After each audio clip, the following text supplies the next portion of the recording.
on passe à utiliser les réseaux sociaux connus. Qu'est-ce qu'un réseau social?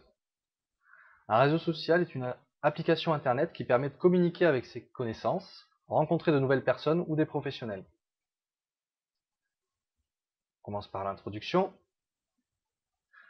Les réseaux sociaux sont une source supplémentaire de clients, de partenaires et de collaborateurs. Là, on se place toujours en position d'entrepreneur, que ce soit indépendant ou créateur d'entreprise, de toute façon. Des millions de personnes utilisent les réseaux sociaux pour communiquer chaque jour. En 2011,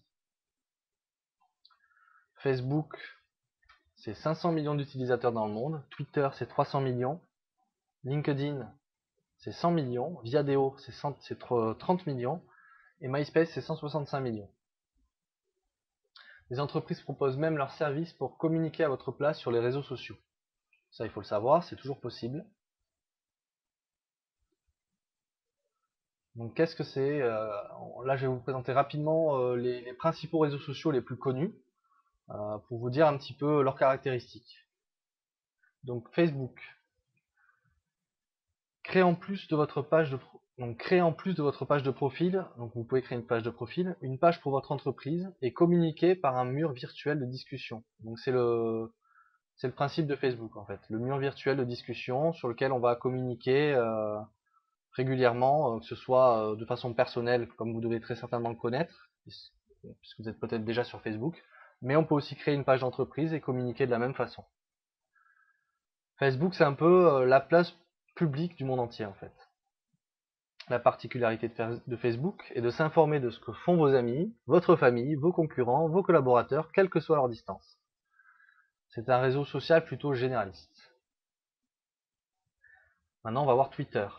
Twitter, c'est une page de profil avec un mur de discussion, un peu comme Facebook, à votre disposition. C'est aussi un bon moyen pour diffuser des informations fraîches qui seront rapidement relayées par votre communauté aux personnes qui les suivent et ainsi de suite. La particularité de Twitter est une publication limitée à 140 caractères. Donc là, on ne publie pas autre chose que 140 caractères. Il y a des petites fonctionnalités qui se sont ajoutées avec le temps, où on peut publier éventuellement une image ou un lien vers une vidéo, même la voir. Mais le principe de base de Twitter, en fait, c'est un petit peu calqué sur le format SMS de l'époque, quand c'est sorti. C'est simplement 140 caractères hein, qu'on envoie.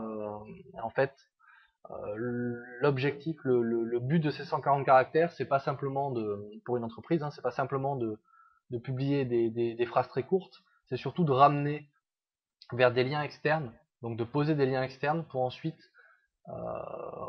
faire des liens et des retours vers des sites qui ont des intérêts pour votre entreprise ou qui ont des sujets intéressants qui vous intéressent en fait.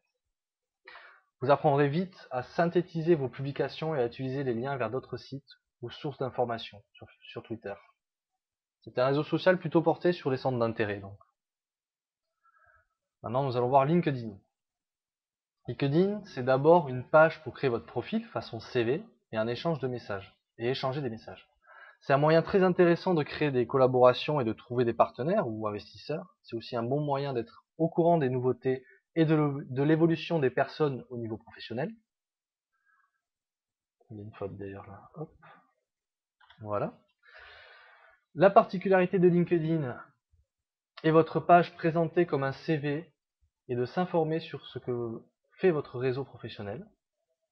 C'est un réseau social porté sur le milieu professionnel uniquement. Si on regarde Viadeo, c'est la même chose. C'est un réseau social qui présente le même type de service que LinkedIn. Donc c'est vraiment le même genre de service pour les professionnels en fait. C'est un petit peu une page professionnelle et surtout un réseau professionnel. Donc c'est très intéressant dans le cadre de création d'entreprise. Ensuite, on a MySpace. Alors MySpace, c'est d'abord une page pour créer son profil façon artiste et échanger des messages. C'est un moyen très intéressant de créer des collaborations et de trouver des partenaires ou investisseurs dans le milieu artistique. La particularité de MySpace est de regrouper une communauté artistique et notamment dans le milieu musical. C'est donc un réseau social porté sur les artistes. Les avantages des réseaux sociaux. Alors pour voir ça, on va fermer le reste. Les avantages des réseaux sociaux, gratuité, accessibilité et un grand nombre d'utilisateurs. C'est surtout ça l'avantage. Partager des expériences et des informations, s'exprimer personnellement ou au nom de son entreprise, faire vivre vos réseaux sociaux a un impact sur le référencement naturel de votre site, blog ou forum, etc. Donc il faut savoir que maintenant, si vous êtes relié aux réseaux sociaux, ça aura de toute façon un impact positif sur votre site internet, sur votre blog ou autre. Les moteurs de recherche et surtout en fait Google peuvent maintenant détecter ça et donc favoriser le positionnement de votre site grâce à ça. Ça permet aussi de trouver de nouveaux clients, des partenaires et des collaborateurs et étendre son entreprise pour aller au contact plus direct des personnes. Oui, parce que par exemple, si vous avez un simple site vitrine, il n'y a pas de contact.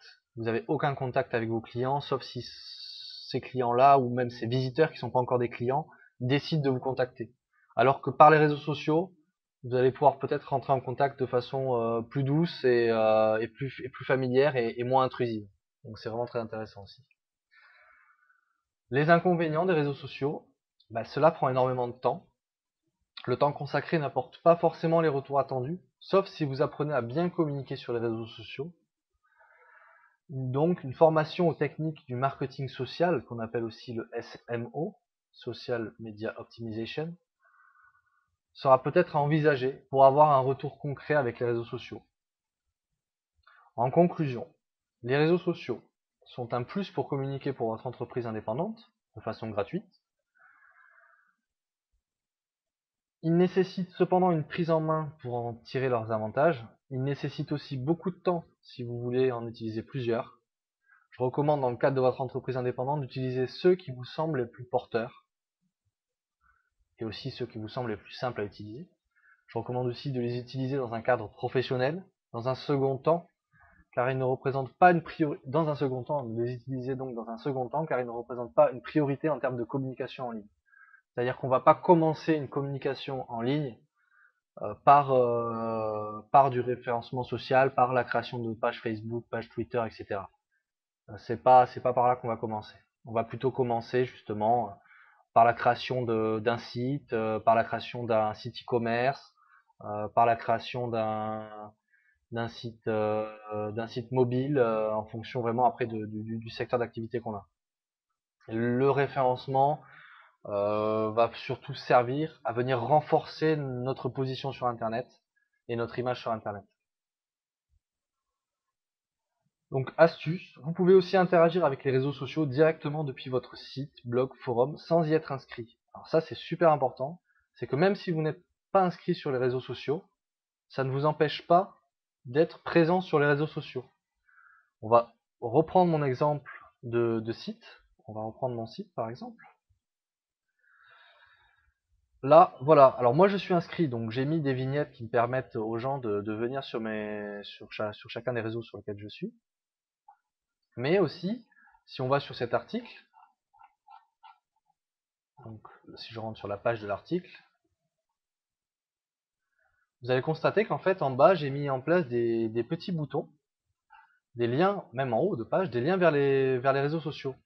Alors ici par exemple il y a un lien qui donne un +1 sur Google+.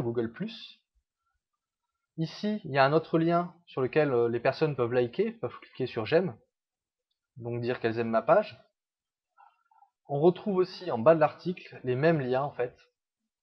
Donc là en fait elles vont publier l'article, elles vont pouvoir le publier sur leurs réseaux sociaux. Donc là en fait, sans que je sois inscrit sur les réseaux sociaux, je peux aller publier sur Facebook, sur Twitter, sur LinkedIn, etc., sur d'autres réseaux, mon article. Les personnes peuvent le publier, donc si l'article leur plaît, ils peuvent le partager en fait, tout simplement. Ils vont le partager sur leurs réseaux sociaux. Donc pour vous, il n'y a aucune obligation d'y être inscrit. Donc avant même de commencer à se créer une page Facebook, etc., moi je pense que la priorité, c'est simplement de mettre des liens pour des partages de votre contenu sur les réseaux sociaux. Comme ça, ça va faire du partage, du bruit sur les réseaux sociaux, du buzz comme on dit. Et vous n'allez pas avoir besoin de passer du temps sur les réseaux sociaux. Donc ça c'est la première chose.